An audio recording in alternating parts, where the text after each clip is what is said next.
ಸಾರ್ವಜನಿಕ ಆಸ್ಪತ್ರೆ ಮತ್ತು ಜಿಲ್ಲಾ ಕುಟುಂಬ ಕಲ್ಯಾಣ ಇಲಾಖೆ ಹಾಗೂ ಲಯನ್ಸ್ ಕ್ಲಬ್ ಚನ್ನರಾಯಪಟ್ಟಣ ಸನ್ರೈಸ್ ಇವರ ಸಂಯುಕ್ತ ಆಶ್ರಯದಲ್ಲಿ ವಿಶ್ವ ಕ್ಯಾನ್ಸರ್ ಜಾಗೃತಿ ದಿನವನ್ನು ಆಯೋಜಿಸಲಾಗಿತ್ತು.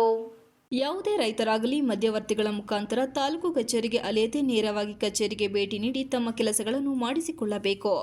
ದಲ್ಲಾಳಿಗಳ ಹಾವಳಿ ಜಾಸ್ತಿಯಾಗಿದೆ ಎಂದು ತಮ್ಮ ಗಮನಕ್ಕೆ ಮಾಹಿತಿ ಬಂದಿದ್ದು, ಈ ಕೂಡಲೇ ತಾಲೂಕು ದಂಡಾಧಿಕಾರಿಗಳು ಮಧ್ಯವರ್ತಿಗಳ ಹಾವಳಿಯನ್ನು ತಪ್ಪಿಸಬೇಕು, ಸಾರ್ವಜನಿಕರಿಗೆ ತುರ್ತಾಗಿ ಕೆಲಸ ಮಾಡುವಂತೆ ಆದೇಶ ಮಾಡಿದರು.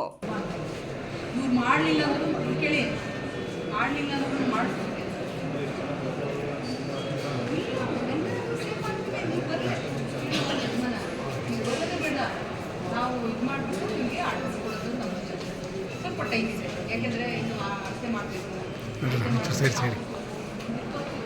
ಸ್ಟೇಜ್ ಇದೆ, ಆದಮೇಲೆ ಆ ನಂಬರ್ ಬಂತು ಅಂತಂದರೆ, ಸಪ್ರೇಟ್ ನಂಬರ್ ಬಂತು ಅಂದರೆ ಅಷ್ಟು ಸ್ಟೇಜ್ ಇದೆ, ಹಿಮಾಲಯ ಪರ್ವತ ಹತ್ತಂಗಾಗುತ್ತೆ, ಅಷ್ಟಿದೆ ಚಿಕಿತ್ಸೆ. ಅದನ್ನೆಲ್ಲ ಮಾಡ್ತೀನಿ. ಸ್ವಲ್ಪ ಟೈಮ್ ನಾನು ಕಳಿಸ್ಬೇಕು, ಇಲ್ಲ ಅಂತಂದರೆ ಎಲ್ಲ ಆಗುತ್ತೆ. ಸ್ವಲ್ಪ ಇಲ್ಲಿ ನೋಡಪ್ಪ, ಕೇಳೋದು ನಾನು ತೊಗೊಂಡು ಆ ನಂಬರ್ಸ್ ಎಲ್ಲ ಇದು ಮಾಡಿ ಎಲ್ಲಿದೆ ಮಾಡಿ ನೋಡಪ್ಪ, ಯಾರು ಎಲ್ಲರೂ ಏನು ಕೊಟ್ರ